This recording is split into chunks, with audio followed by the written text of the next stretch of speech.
pleasant morning to you, and we're coming we're coming to you live from the Diego Martin Sporting Complex in the northwestern part of Trinidad and Tobago. My name is John Ramsing, and as you can see on your monitor, the summary of the match that's in front of us: the Windwards and Barbados, the Windwards Volcanoes and Barbados Pride. It's round 5 of Cricket West Indies 4-day championship. We have much better weather than we had on day number 2. Day number 3 promised to be an exciting one. However, as the umpires were about to take the field, a sharp drizzle descended upon this lush green outfield, and instead of the umpires coming out, the covers came out, and the entire pitch and bowlers run up once again are covered. The outfield damp from yesterday, but the umpires had agreed to start play at 10:30 this morning. 10:30 would have been the start, but just as they were coming out, sharp drizzle sent them back in. It means now that the start of day number 3 is further delayed.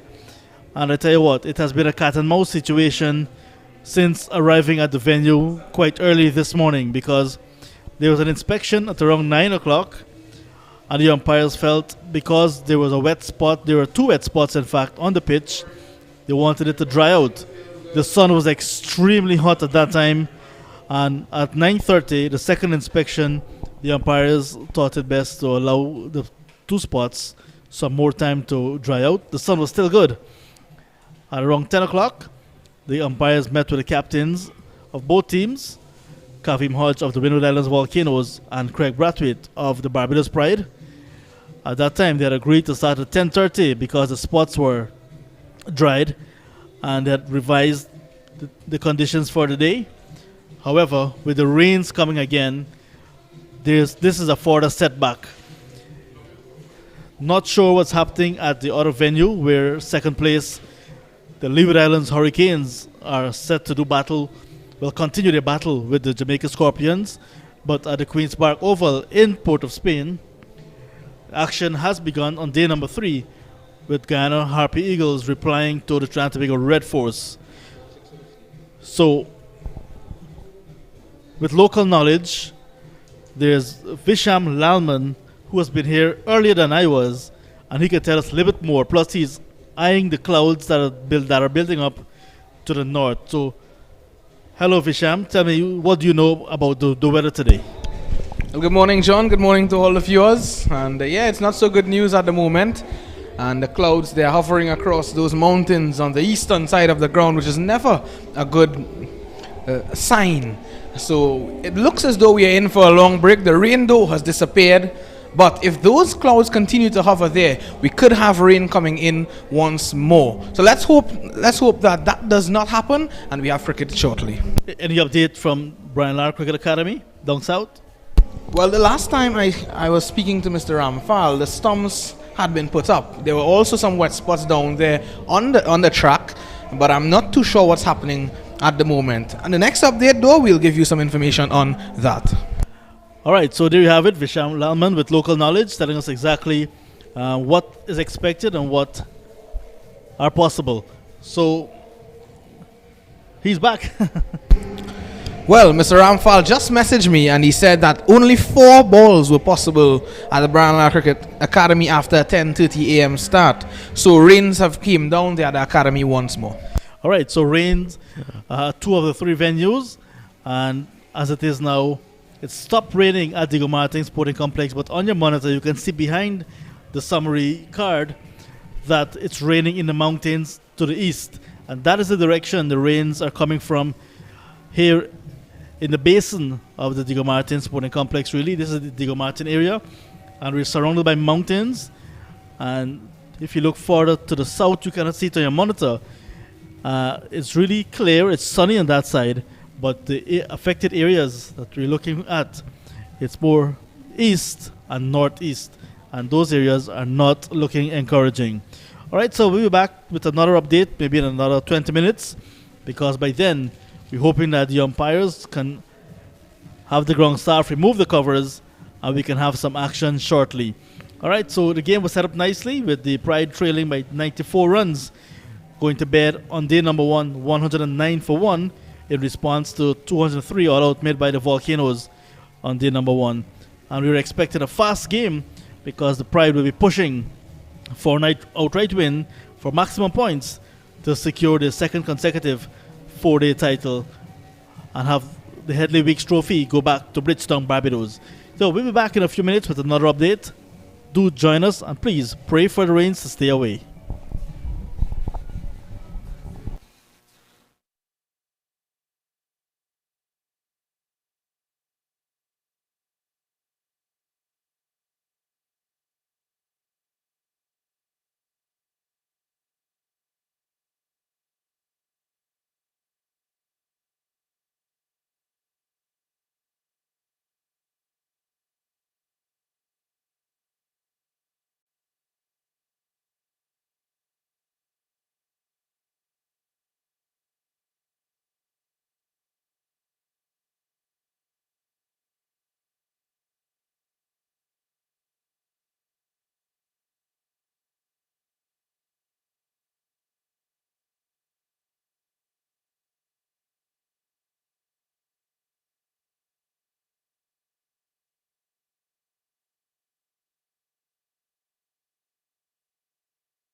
A pleasant morning to you once again, and we once again greet you with some bad news because since we last spoke to you about 30 minutes ago, when it was a bit clear and was not raining, it started to pelt down buckets of rain. And now we're seeing on the ground, not on your monitor, but we're seeing on the outfield, water accumulating at both the north and the southern end, and just in front of the players' pavilion. What you're seeing is the shot of the lights and the mountain in the background showing lots of rain. And there we're having a live shot of the accumulation of water to the northern end, just at the start of the bowler's run up, where they're discovering, but beyond that, it's rain. Yesterday, with the same amount of rain, that water would have gone into the soil, but today, because of the saturated soil that became saturated with 24 hours of rain, the water is not going to disappear soon enough, but we'll have to wait on external forces to make that dry. And it's very difficult at the moment because there's no sunshine, heavy clouds ahead, and lots of rain in the mountains building up. And you can see those covers very saturated and very soaked. So possibilities of play, at least for this morning, not on the cards. No play so far on day number 3. Similar situation on day number 2. And if it continues this way, it looks as if it will be the second consecutive day being rained out. The players were about to head onto the field at about 10:30, but as they were making their way out, the umpires were making their way out, a sharp shower came and sent everyone back except for the covers. The covers were summoned, and since then the pitch and bowlers run up have been covered, and the outfield now taking a beating from this rain. It's a tropical storm passing over the Twin Island Republic of Trinidad and Tobago, and as a result, all 3 matches on the island of Trinidad have been affected. Down south at the Brian Lara Cricket Academy, Jamaica Scorpions and second place Leeward Islands Hurricanes, 4 deliveries were possible this morning before the rain came again. At the Queen's Park Oval, home team Trinidad and Tobago Red Force, they are playing the Guyana Harpy Eagles, who are in 3rd place, and that game had to be stopped after about 7 or 8 overs in the morning session because of rain as well. So rain badly affecting the 5th and final round in this championship. All matches were played from rounds 1 to 4 without any rain interruption whatsoever. And now in the final round, we're seeing rain, and we may say rain putting a damp end to what was been a very hot tournament. So that is the situation on day number 3 as we head towards the end of the first session. What would have been the first session of play on day number 3. It's rain, rain, and more rain at the Diego Martin Sporting Complex. Maybe at about 12 o'clock we'll give you another update. But in the meantime, I want you to keep your fingers crossed because cricket is going to be the winner. But for that to happen, we must have some weather that will encourage play. No play on day number 3 so far. Do join us in a few minutes for another update.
So welcome back once again to the Diego Martin Sporting Complex. And the news, not encouraging again. Lots of rain. It's a heavy dose of rain at the moment. It's raining since we last spoke. And it continues to pour down here in buckets.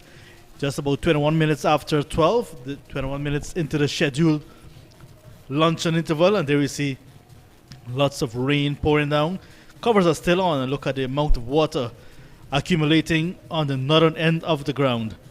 Lots and lots of water so far, and it looks very grim for a possible play today on day number 3. Not encouraging at all. The covers that you're seeing, they were intact all night, yet when we came this morning in brilliant sunshine, there was some seepage onto the pitch.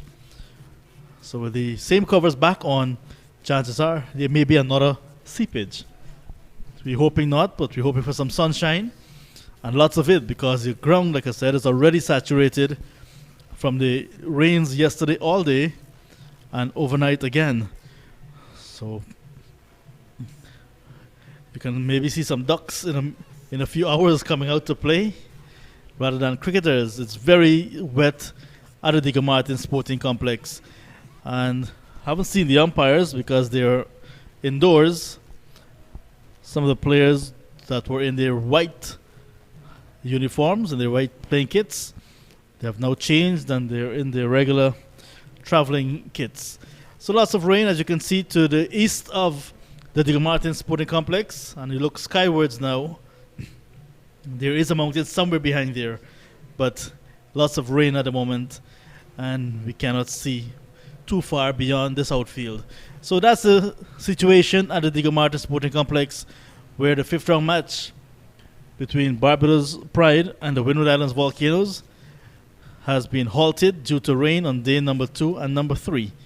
So day number 3, no play so far due to rain, and it looks as if it's going to be another day of no play. Yesterday, just around 12 hours 30, play was called off for the day, and it looks like if there's no improvement in the weather within the next hour or so, the umpires will be forced to call off play on day number 3.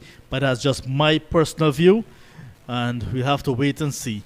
So finally, news from Diego Martin on day number 3 at lunch. No play due to rain.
I just want to find out a little bit more about your journey in the sport of cricket. If you could kindly share how you got involved in the game of cricket and how has that journey been for you?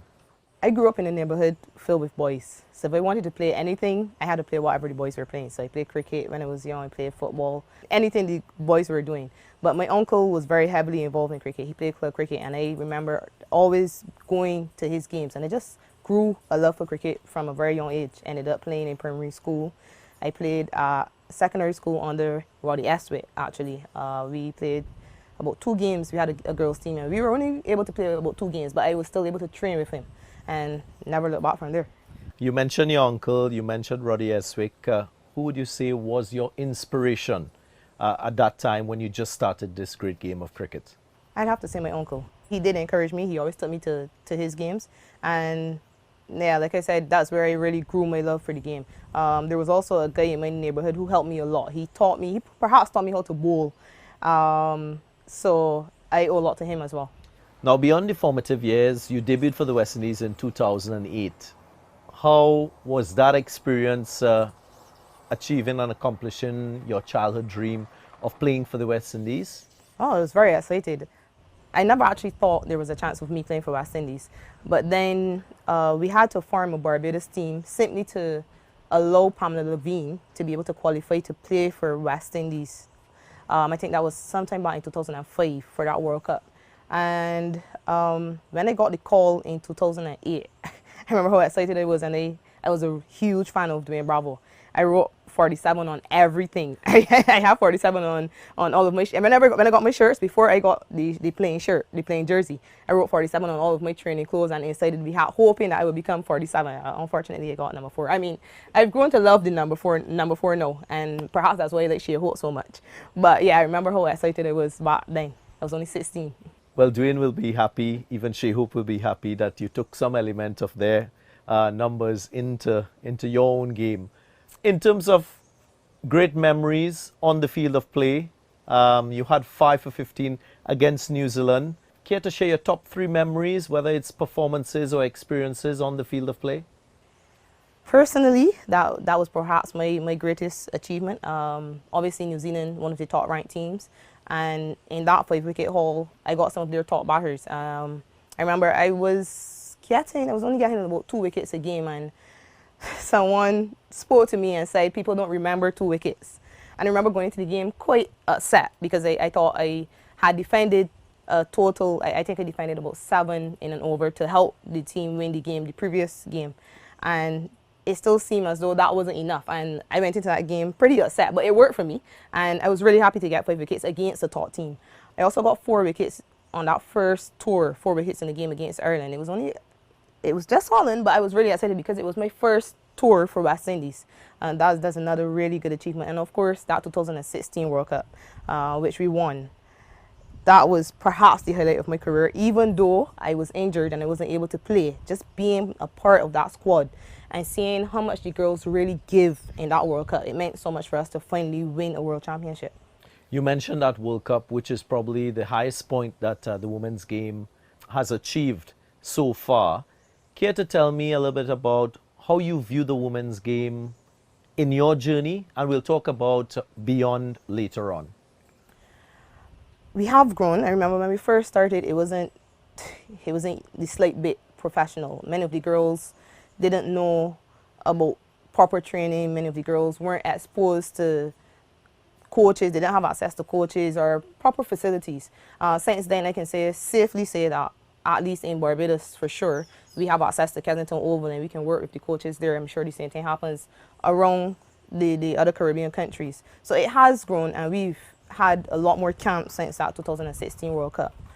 But I still think the rest of the world has kind of gone ahead from us, especially since that 2016 World Cup. We would have known that lots of people would have expected so much more from us.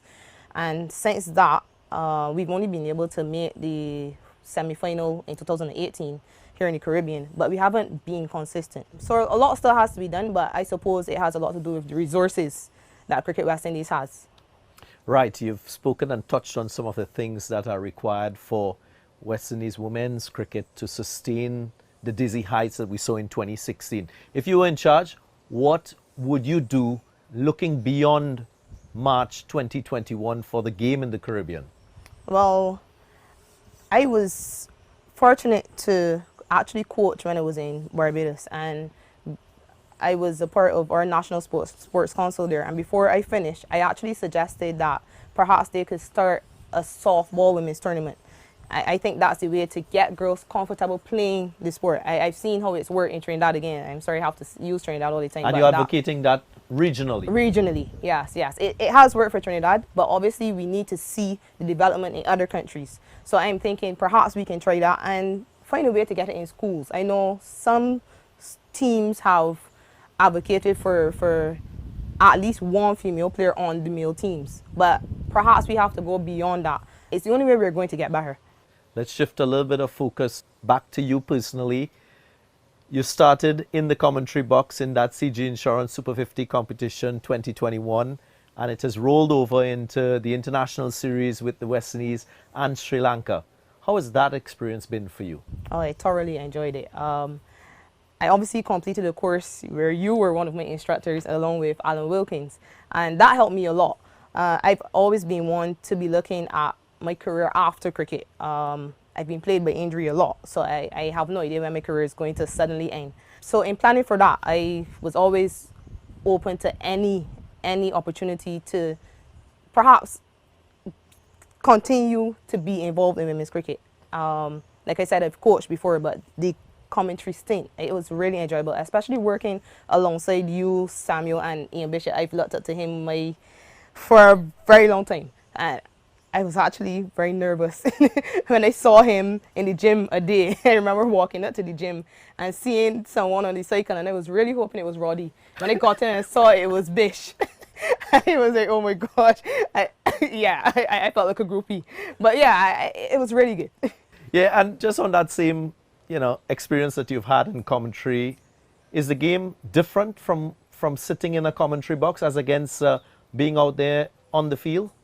For one, it allows me to be more analytical, but it also helps me to understand the commentator's point of view. I know quite often as players, when we hear what commentators are saying, we always think they're being so critical of what we're doing and not really understanding that they're perhaps lending suggestions. So it has given me a different point of view, and I think perhaps it could help my game.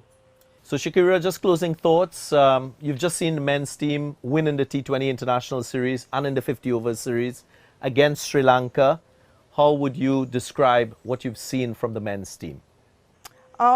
Firstly, I'm just really happy that the West Indies was able to win a series. They won, obviously had to fight in that T20 series, but I thought they did well to hold their nerve. I also look forward to that test series. It will be interesting with the change of captaincy. But I think in recent years, we've been building a really good test team, so I really hope that they can go on and do well against the Sri Lankans.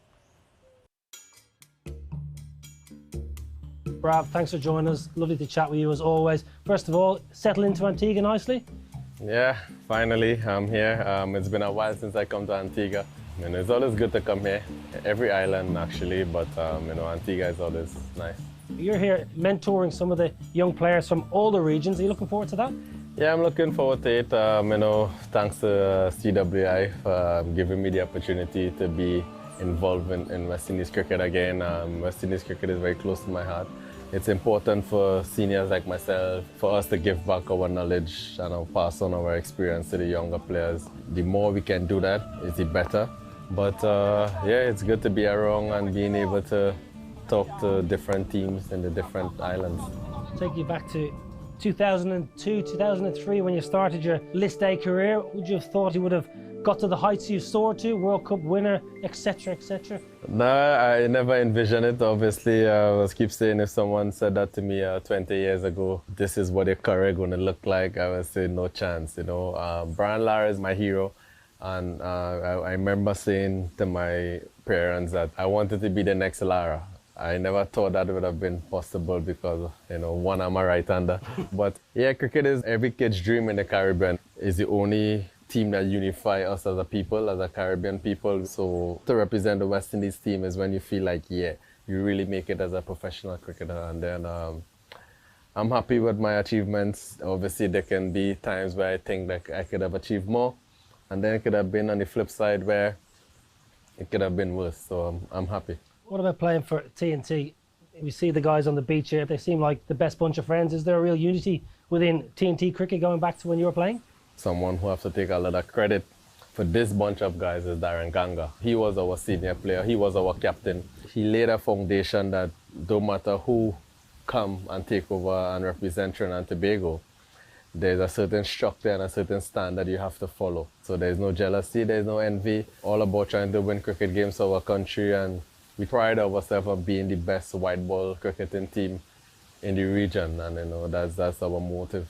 Super 50, there's some really good young talent coming through. Has anyone particularly impressed you? The Caribbean never lack talent.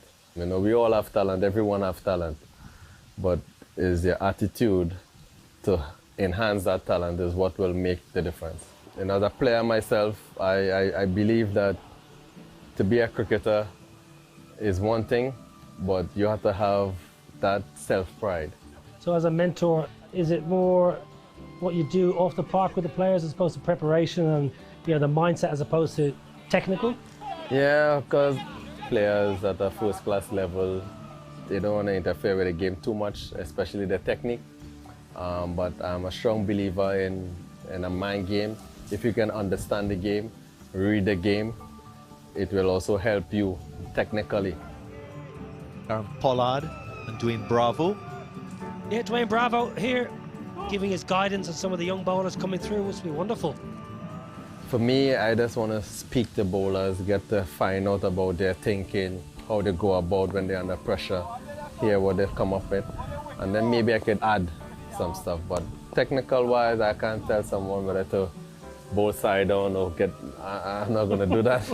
But just more talk about the game, think the game. If you analyze the game, when you're not playing, you try to watch the game.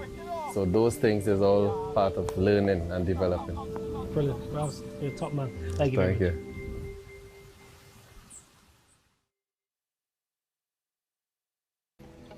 We have the absolute pleasure of joining Craig Brathwaite, the 37th West Indies Test captain, for a chat, a casual chat. First of all, welcome, Craig.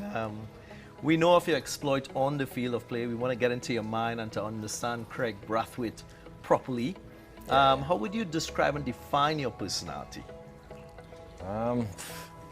Cool and chill, to be honest. I don't think it really would get away from that.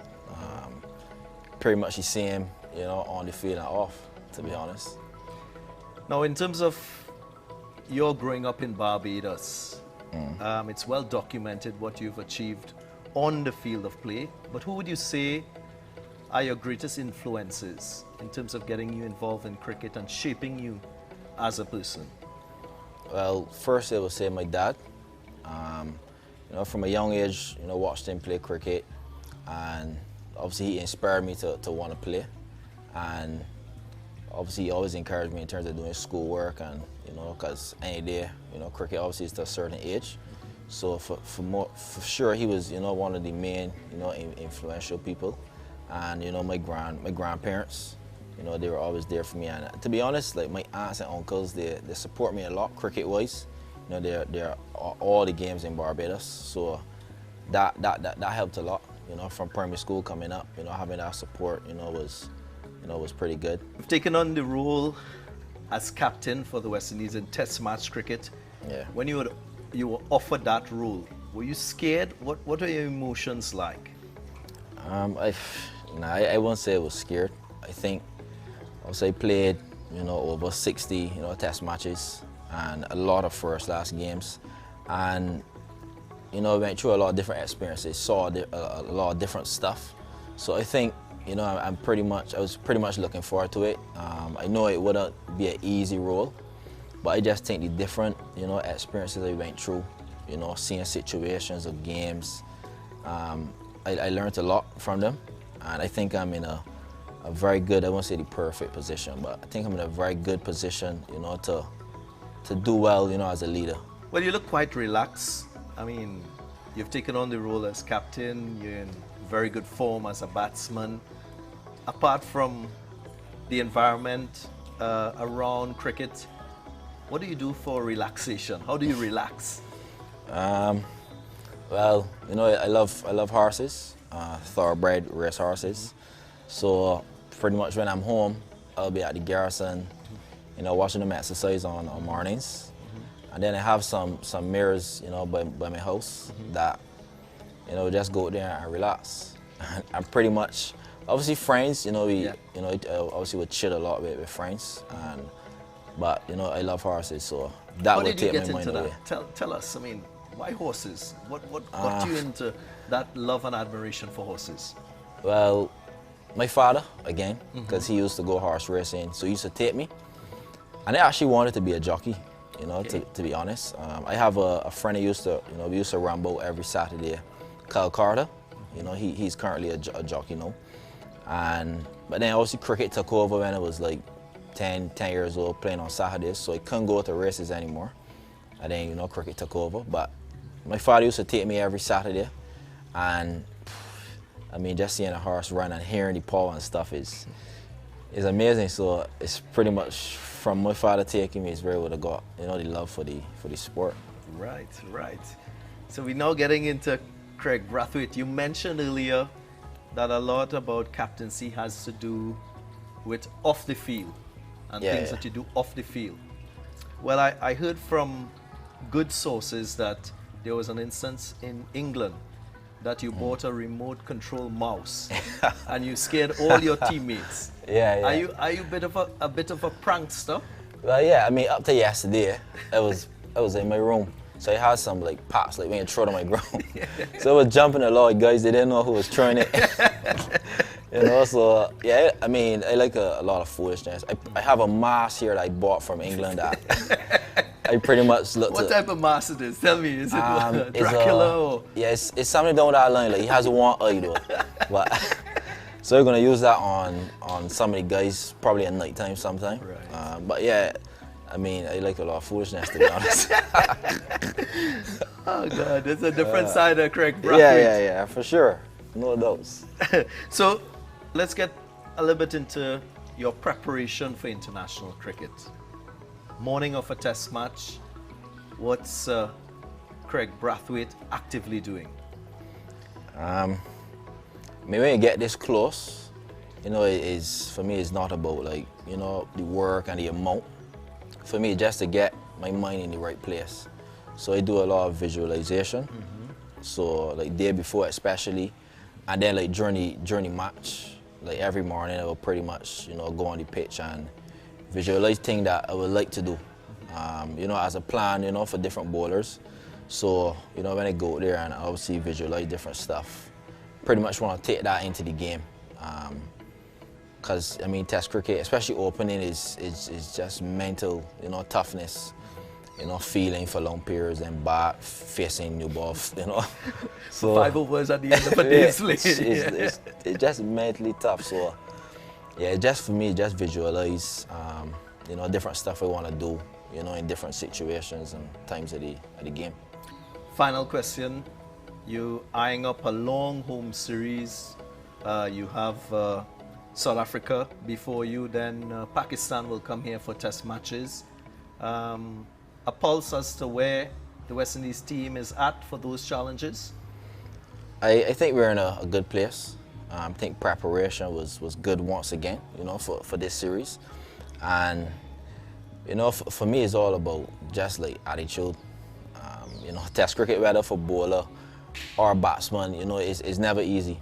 I think, you know, once you prepare well, you put yourself in a very good position, you know, to do well. And I think as a team, you know, we're taking it serious. Not that we weren't taking it serious before, but I think the guys prepared very well.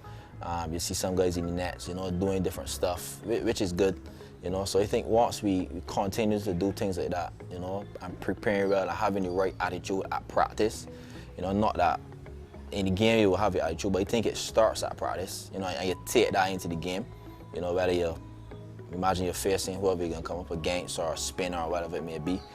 And I think the guys doing a really good job with that. And it's just to continue that. You know, I think once we continue having the right attitude at practice, I think that will go into the game. You know, not saying, you know, you will win every session of a game and stuff, but I think that puts you in a very good position as a team, you know, to do well with a, you know, good mindset at practice. Well, Craig, I mean, we've come to the end, and thanks very much for sharing your time and for opening up Yeah, and yeah. giving us a little more about Craig Brathwaite, No problem, man. West Indies 37 Test captain, the man himself, Craig Brathwaite. I'm Alzarri Joseph. Let's take a look at my Instagram.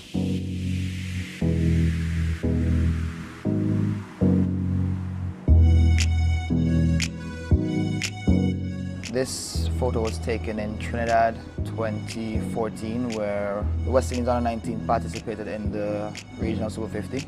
At that time, it was something really exciting for me to play in that tournament.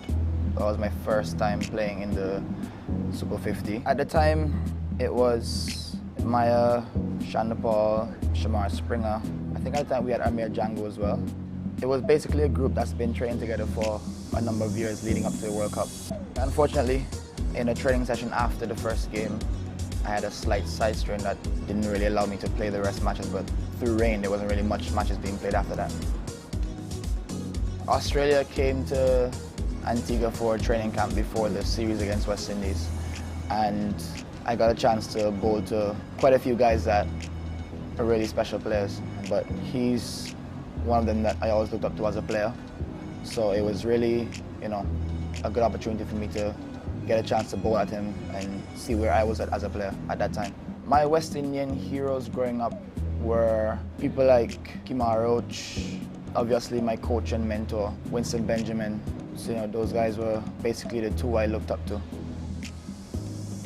This was 2016 when we were heading to the World Cup. We had a series before the World Cup, leading up to the World Cup. We played against Bangladesh in 3 ODIs.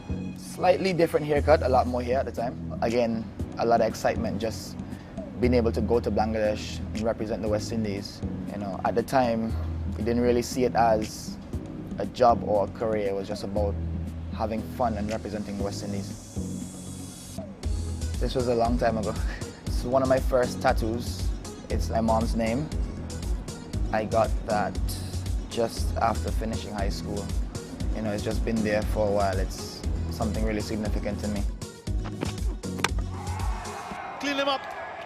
That's the response from Alzarri Joseph. That's the reason he's been given the new ball. She was always encouraging. She always wanted me to go out and do my best and most importantly, enjoy it. She always told me that, at the end of the day, it's what makes me happy. So she wanted me to go out and have fun. Something she always tried to instill in us was discipline and respect, Make sure you're disciplined, always on time, always dressed well, and also respect everyone around you. This is the big man now, not so little anymore. That's my son, Jezari. His mother at the time told me she was pregnant. It was really an exciting moment for me. And then to see him come and have the kind of personality he has now, it's so much different from when he was a baby. Looking down on him and seeing myself and just being able to watch him grow as a young man, still a young man, well, still kind of a baby. Has to be a big brother now, but still want to be the baby. Alzarri Joseph is not impressed. Brilliant bowling, top class execution. Last night I had a conversation with him and he let me know he saw me on TV and he was trying to call me, but he couldn't get me because I didn't have my phone. But it's really proud, being a parent. It gets tough, being away from them for such a long period of time, but it's, what we have to do as parents. This was, just during the pandemic where there was no cricket being played, and then we got the chance to go to the UK to play England in some test matches. Obviously excited to be back out playing cricket again after such a long break. I saw it as another opportunity to, go back out and show my skill and put up my best foot forward. First experience in a bubble, a lot different. You have to stay inside, you have to eat inside, you can't go out to get dinner. You can't go out just, to get a different, change of scenery. All in all, it's what needed to be done in the time. For me, I'd like to become one of the best fast bowlers in world cricket, not just the Caribbean, but world cricket on a whole. So for me, it's just about improving game by game, month by month, year by year, to becoming, like I said, the best fast bowler in the world. I got the opportunity to go to the UK and represent Worcester in some 4-day games. It was really good fun. Met some really great guys that we still have connections to this day. So for me, I think that was another important step in my career as a cricketer. You know, going into those conditions, it was pretty cold. It even got down to like 4 degrees at one point. So it's challenging, but I really had a good time. Being in those conditions for the first time, I wouldn't say alone, but being the only West Indian there amongst English players, getting the chance to go and, you know, show what I can do in the county level. I got some really good advice and good work done with Alan Richardson and Alex Gidman at New Road. Those guys played a really big part in my development as a player, as a bowler, as a batter. When I got there, I was just basically a seam-up bowler, but Alex and Alan introduced me to, I think they call it like the wobble seam delivery, where, you know, you just tilt it a little bit and release it normally, and it'll do a little bit off the seam rather than through the air. So I think that's something that I have developed, you know, greatly, and I'm still working on it, but it's addition to my game. Aggression shown, good short ball, good direction. When I got back from the UK, there was a South Africa series and there was a camp leading up to that, and for me it was just about what I learned in the UK. It was, you know, flatter wickets, so I had to be able to bowl that just a bit fuller length to get what I wanted out of it. So coming back here, I realized that it's something that could be used here in the Caribbean as well. Yeah, this is a very special picture. We just had my daughter a couple of months ago, so it was our first Christmas really together as a family. So, you know, it's something really special, you know, to be at home with your family, especially after being away for so long. It's a bit of a struggle now, because if you give the little one too much attention now, the older one decides, no, it's my turn now. But it's really good to, you know, be at home with the full family. She's really supportive. I don't think I could ask for anything better. She does basically most of the work with the kids. She's like Superwoman.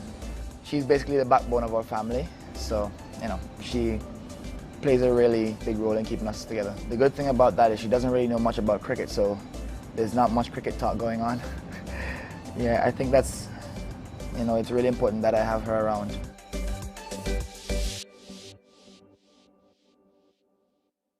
Hey, this is Nicholas Puran, and this is my life on Insta. So this is the first picture. It started about probably 9 years ago. I used to play for Clark Rochard, and this was a picture in Guaracara Park. It was a T20 game, and you know, I just joined Instagram. I got a really cool picture with my SS gloves. So I just posted something, the start of something big. I felt like, you know, my dream was to be a professional cricketer, and I was just getting a hang of Instagram, so I just posted this. So this picture here, it's the first picture I took, you know, after joining Queen's Park Cricket Club. I left Clark Rochard, I went to Queen's Park Cricket Club, and we won 4 titles. Yeah, 4 titles that year. You know, I didn't really win much titles before that, so I posted this. Third picture, one of my proudest moments, you know, receiving my international T20 cap from Joel Garner. This was in Dubai in about 5 years ago. Yeah, so one of my proudest moments for sure. And this is a throwback, you know, back to 2015. One of the toughest days of my life, you know, waking up in a cast, both legs. Not much words to say, you know, I post this picture to let everyone know, my fans, everyone know that I'm alright and it's okay. You know, just one hump in the road and I'll be fine and I'll be back in no time. So yeah, definitely a tough moment in my career, you know, especially waking up. You know, waking up, seeing 2 casts on my leg, not sure what's happened. There was always some doubt at the beginning. You know, my blood pressure used to go up every single time I see the doctor.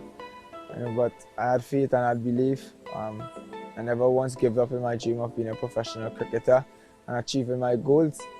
And it was tough. It wasn't easy at all. You know, it was difficult waking up every single day. Had to go to rehab, do the exact same thing. You know, hoping to see some progress every day and every week. And you know, at one point in time, you know, I started to see the rewards. You know, and you know, that started to inspire me and motivate me to work even harder. You know, I'm here today because of that hard work and belief in my God, Jesus Christ.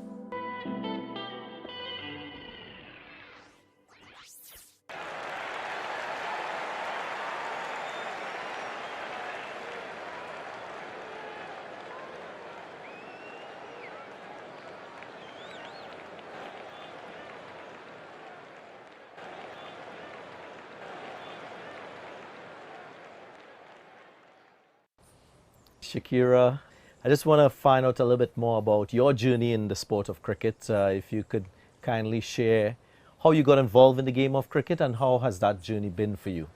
I grew up in a neighborhood filled with boys. So if I wanted to play anything, I had to play whatever the boys were playing. So I played cricket when I was young, I played football, anything the boys were doing. But my uncle was very heavily involved in cricket. He played club cricket, and I remember always going to his games. And I just grew a love for cricket from a very young age. Ended up playing in primary school. I played secondary school under Roddy Estwick, actually. We played about 2 games. We had a girls' team, and we were only able to play about 2 games, but I was still able to train with him and never looked back from there. You mentioned your uncle, you mentioned Roddy Estwick. Who would you say was your inspiration at that time when you just started this great game of cricket? I'd have to say my uncle. He did encourage me. He always took me to his games. And yeah, like I said, that's where I really grew my love for the game. There was also a guy in my neighborhood who helped me a lot. He perhaps taught me how to bowl.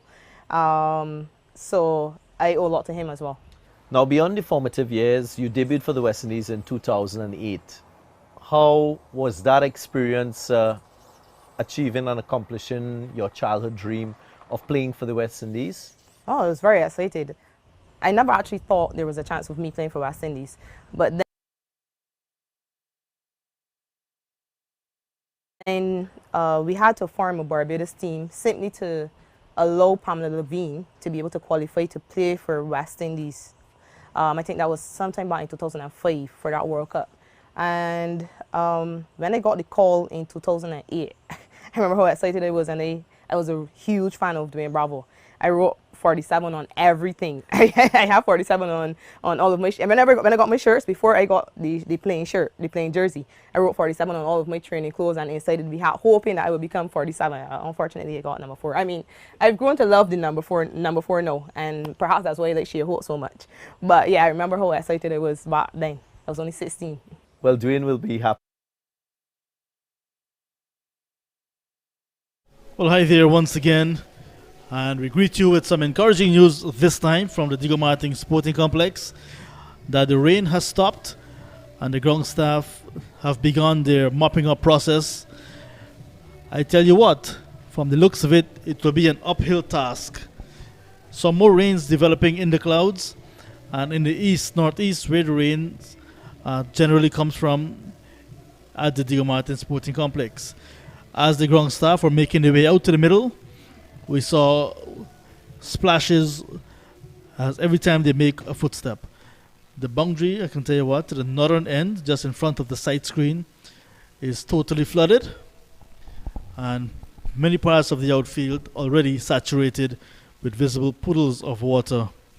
So it's going to be very difficult to have any play very soon because of the amount of water on the playing surface. It's a lovely outfield, but at the moment not looking great because of water on it. The ground staff at the moment, 6 ground staff, 1 water hog, and they have some brooms, and they're moving water from one end to the other, and that will take some time as well. So it's an uphill battle that the ground staff are in, and that will take more than just manpower. It will need intervention of the Almighty with some brilliant sunshine and lots of wind to get this place dry and in some state of readiness for cricket. So the latest here at just about 1 p.m. is that it's not raining anymore at Diego Martin Sporting Complex, but the ground is very waterlogged and some clouds are building up once again in the east where rains generally come from. So still no play on day number 3.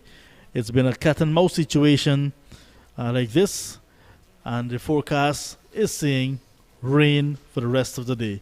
But we're keeping our fingers crossed and hoping that may not be so. So that's the latest position here at Diego Martin. Rain, no play.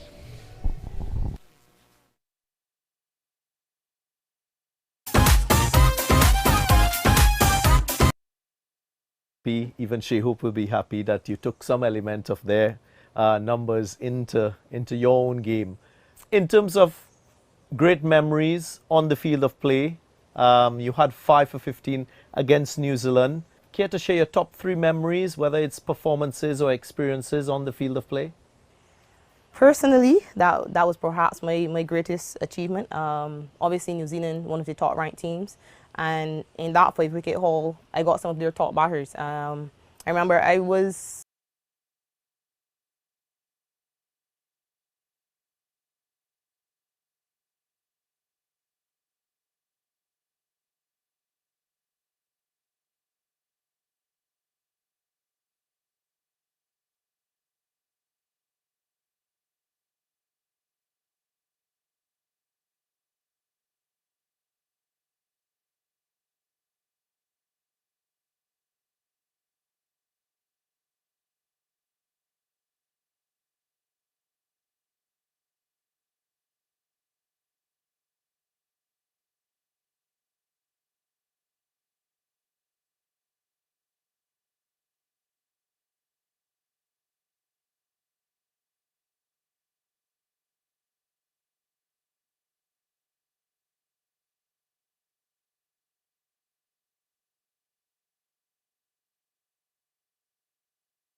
So welcome back to the Digger Martin Sporting Complex once again. And we're having some visuals for you that was totally different. That is totally different from what we had earlier. Earlier we saw the ground staff and lots of rain on the covers, but we're seeing the umpires making their way into the middle and they're inspecting the outfield. Right next to the umpires we're seeing large accumulation of water. That's at the northern side of the ground. Lots of water accumulated just in front of the sight screen. So the umpires made their way round the ground, and when they got to that section of the ground, they halted, and now they're calling on the match referee. The match referee is heading to the middle to join the umpires, the two on-field umpires, and the standby umpire. And they're obviously looking at that ground that is flooded. And if you look, and if Shaquille can just make it a bit wide to see what they're looking at, yeah, they're taking a video, taking a picture of the flooded ground. So they're not getting too close to that spot, obviously because it's saturated and does not look good at all. Yesterday, much earlier than this, the game was called off. Well, the play for the day was called off, but there was no visible water on the ground. But that was because there was no saturation. Overnight rains yesterday all day, allowed the ground to be very saturated. The water table, which was low, is now high. So water not draining off like it did yesterday. And also, Shaq will give us a shot of the mountain where the rains usually come from. And you see that's rain on the horizon again. It's not looking very good if you look to the east. And that's heading towards the Digger Martin Sporting Complex. Anil Raja is here with us. He's been here all day, but he's been very agitated, anxiously awaiting some play. But Anil, you'll have to wait a bit longer.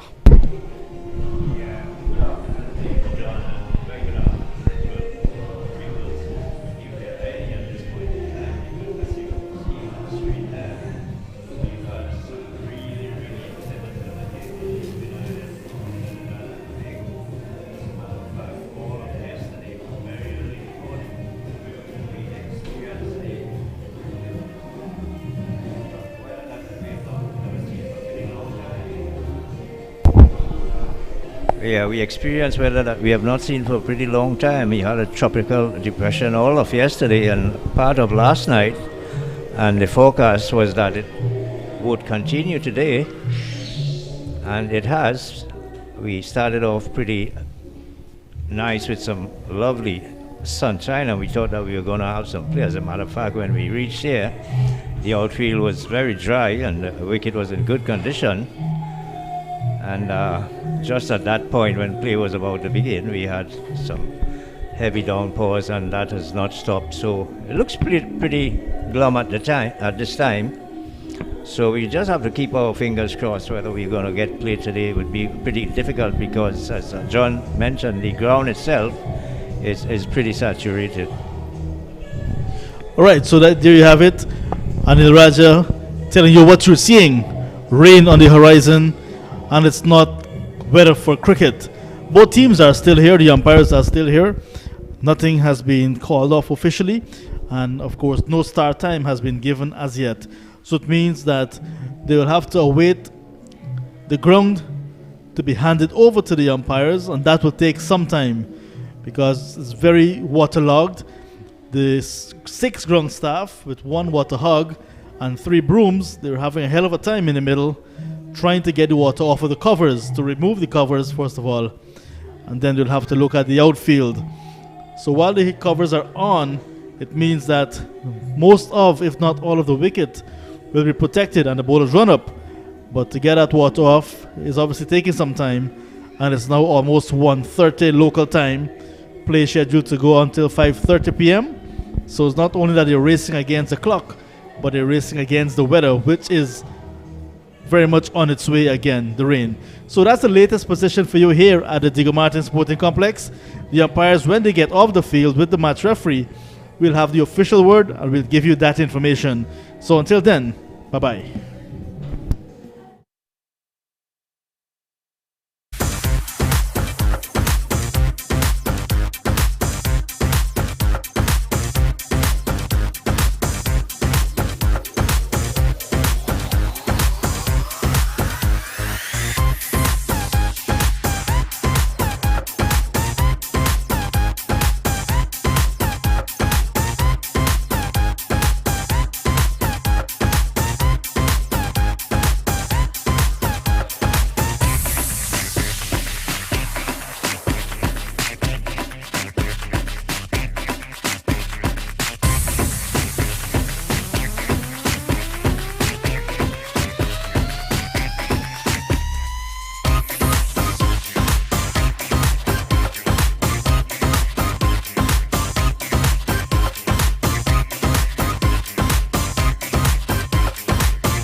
Well, hi there once again, and we bid you with some more news from the Diego Martin Sporting Complex.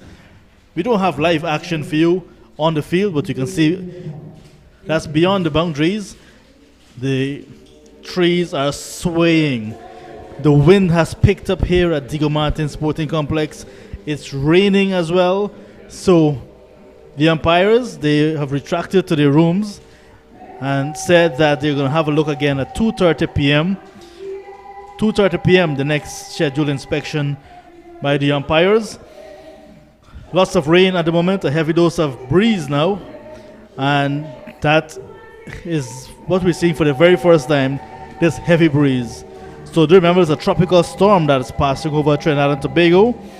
We've had rains, and now we're having the wind, maybe for the first time in 2 days. Not looking good, but umpires would like to come out and have a look at 2:30, and we'll make a decision at that point. At the moment, no play due to rain, and it's happening again.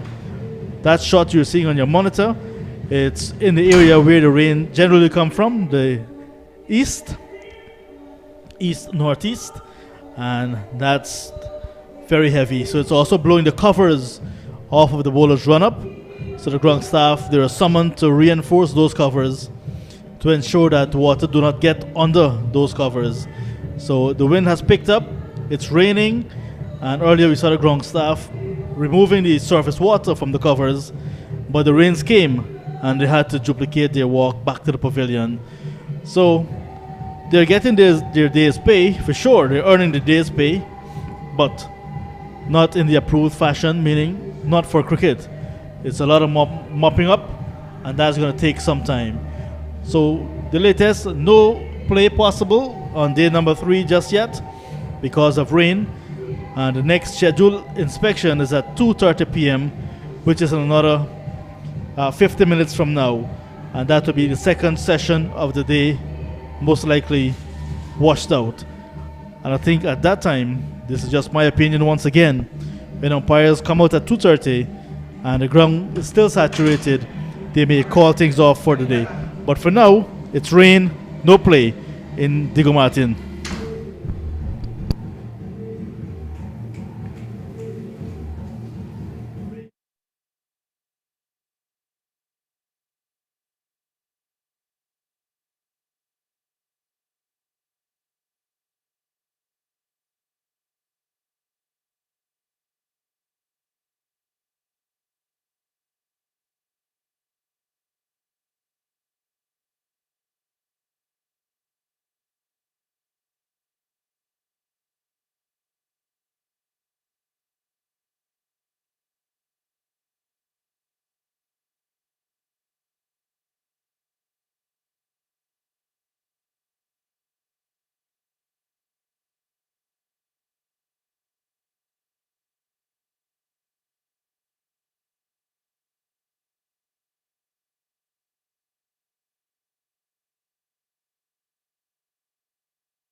once again, and welcome back to the Diego Martin Sporting Complex. And we have some sad news for you. Play on day number 3 has been abandoned. Play on day number 3 has been abandoned. That's right, no play possible on day number 3 because of persistent rain since about 10 hours 30 this morning. So since then, it has been raining on and off. The outfield here at the Diego Martin Sporting Complex is flooded in most parts, not extremely flooded, but once you get there, you recognize that your foot, your instep, will be covered with water. Yeah, the ground has become saturated in various parts at the northern side screen, and it's now stretching towards the western part of the ground, and lots of puddles accumulating in various parts of the ground. Umpires were scheduled to have a 2:30 p.m. inspection, but with the continuous rains, just about 2 hours 15, felt it best that there is no need for a 2:30 inspection. They opted to call off the proceedings on day number 3 prematurely. Well, not prematurely, but before that 2:30 inspection. It was very difficult after rains came since 10:30 and continued throughout the day to have any play.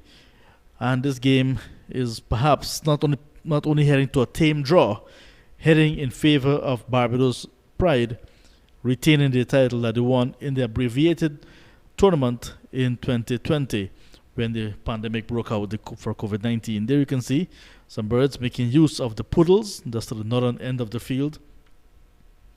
And those puddles have been there since around 11:30 or thereabout, and it shows that the ground is very saturated, water not draining off, water not seeping through, because the water table, which was low yesterday, is now high.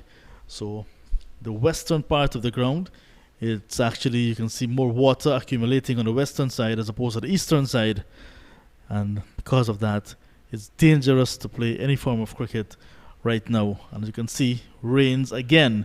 So it has not stopped raining since 10 hours 30. And there was some hope just for a brief period when it drizzled a little bit. But generally it has been bad weather throughout the day on day number 3. So the second consecutive day being cancelled, it means that all to play for on day number 4, weather permitting, play should start at 9 hours 30.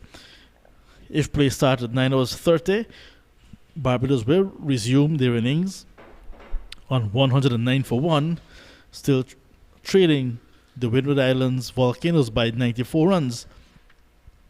A result is not possible, an outright result is not possible. Just a tame draw, an abandoned match, an incomplete match, and with not much in it for the teams and how the tournament is set up, I don't think that the players, match officials, if they get here at the Diego Martin Sporting Complex tomorrow and see more rain or more saturated outfield, that they're going to risk anything. And this one will just end as it is.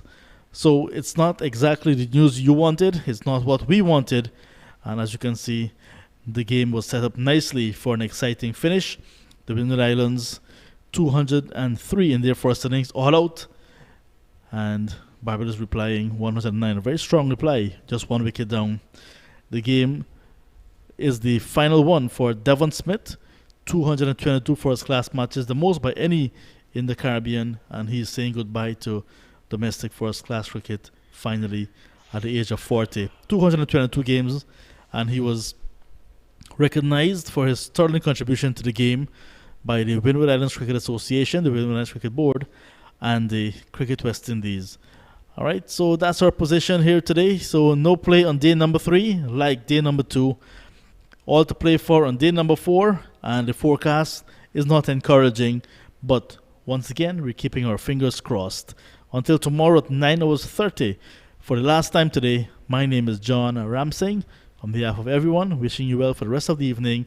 And here's an invitation to join us tomorrow when we may have some action for you. Until then, goodbye.